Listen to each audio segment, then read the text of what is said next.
এইখানে কোনো গড়িমসি করলে প্রবাসীরা নিশ্চয়ই সহ্য করবে না। সেটা বিএনপি হোক, আওয়ামী লীগ হোক, জাতীয় পার্টি হোক, জামাত ইসলাম হোক, এনসিপি হোক, কে হোক, কারো দেখার টাইম নেই।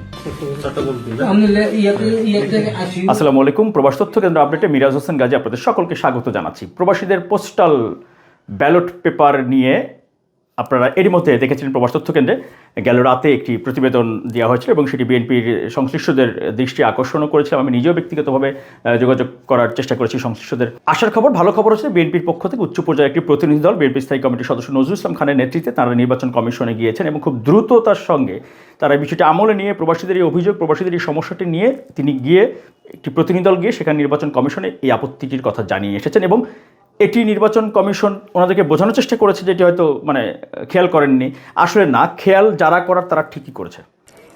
আমরা এটা আলোচনা করেছি যে পোস্টাল ব্যালটে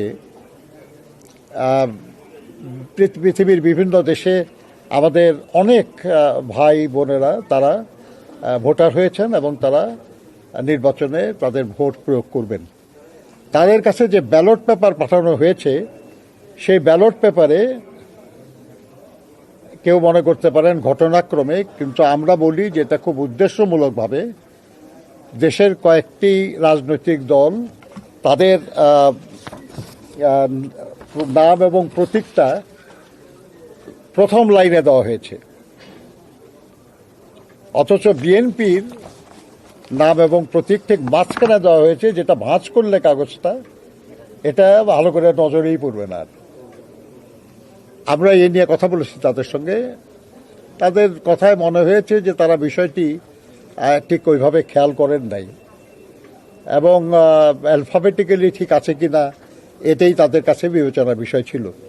কিন্তু আমরা তাদেরকে বলেছি যে আপনারা এখানে 5টা লাইন করেছেন, 5টা কলাম করেছেন এবং 14টা লাইন করেছেন, যার ফলে 3টি রাজনৈতিক দল, বিশেষ রাজনৈতিক দল, তাদের নাম এবং প্রতীকটা প্রথম লাইনে এসে গেছে। এটা যদি 5টা না হয়ে 6টা কলাম হতো বা 4টে কলাম হতো, 14টার জায়গায় যদি 12টা বা 16টা লাইন হতো, তাহলে কিন্তু এই ব্যাপারটা এইভাবে সাজানো সুযোগ ছিল না। কাজেই ব্যাপারটা ইচ্ছাকৃতভাবেই করা হয়েছে এবং আপনারা হয়তো নজরে পড়ে নাই, কিন্তু যারা আসলে ভেতরে কাজটা করেছে সম্ভবত তারা এটা কোনো উদ্দেশ্য নিয়েই করেছে। আমরা তাদেরকে অনুরোধ করেছি যে বিদেশে যে ব্যালট পেপারগুলো পাঠানো হয়েছে সময় থাকলে সেটাও সংশোধন করা, আর দেশের ভিতরে যে ব্যালট, পোস্টাল ব্যালট যাবে এবং সেটা এখনও পাঠানো হয় নাই, আমরা তাদেরকে পরিষ্কার বলেছি যে এই কৌশল যেন দেশের ভিতরে পোস্টাল ব্যালটে কার্যকর করা না হয়, এটা যেন সংশোধন করা হয়।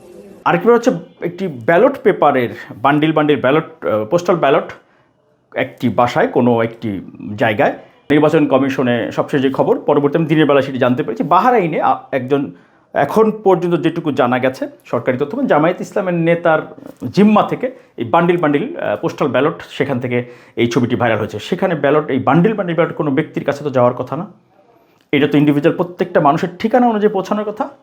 তার মানে পুরো প্রক্রিয়ার মধ্যে একটা বিশাল গলদ এবং এই 26-এর নির্বাচনের প্রথম একটা মোটা দাগে জালিয়াতি হচ্ছে। এই জালিয়াতি সেটা কোন দল কে করেছে সেটা আরও পরিষ্কার নিশ্চয়ই হবে।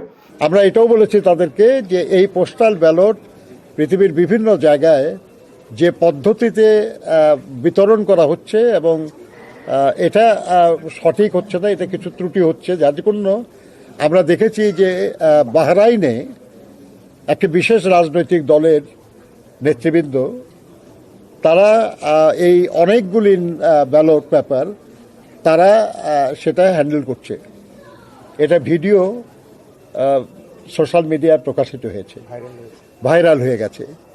তো ওনারা বললেন যে এটা তাদের নজরে এসছে এবং তারা বাহরাইনে রাষ্ট্রদূতের সঙ্গে যোগাযোগ করেছেন এবং সেখান থেকে যে রিপোর্ট বাহরাইনের গভর্নমেন্টের কাছ থেকে এসছে সেটা এটা স্বীকার করা হয়েছে যে হ্যাঁ, এরকম একটা ঘটনা তারা জেনেছেন।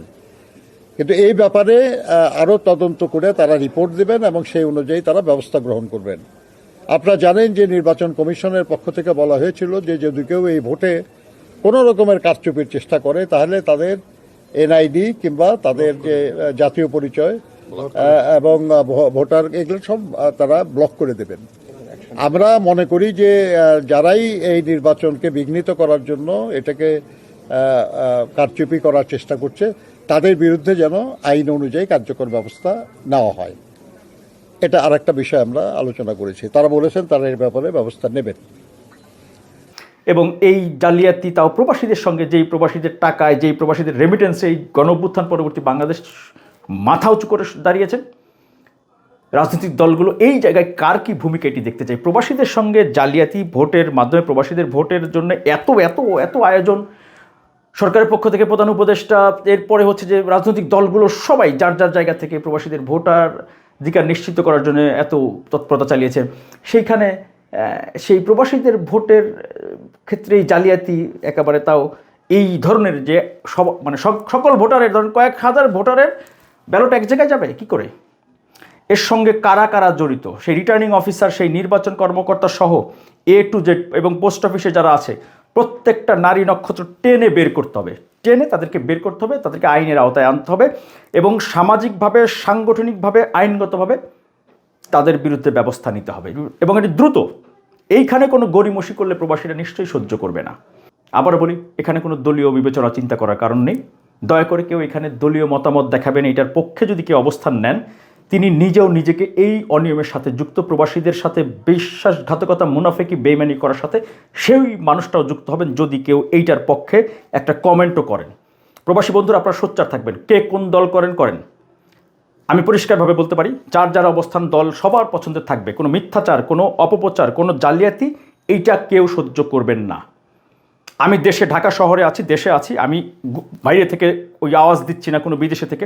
আমি ঢাকা শহরে আছি, প্রকাশ্যে আছি, প্রজারা, আমি নির্বাচন কমিশনে গিয়ে কথা বলবো, রাজনৈতিক দলগুলোর সাথে আমি কথা বলবো, সামনে আমি থাকবো। পরিষ্কার কোন দলকে, সেটা বিএনপি হোক, আওয়ামী লীগ হোক, জাতীয় পার্টি হোক, জামাত ইসলাম হোক, এনসিপি হোক, কে হোক, কারো দেখার টাইম নেই।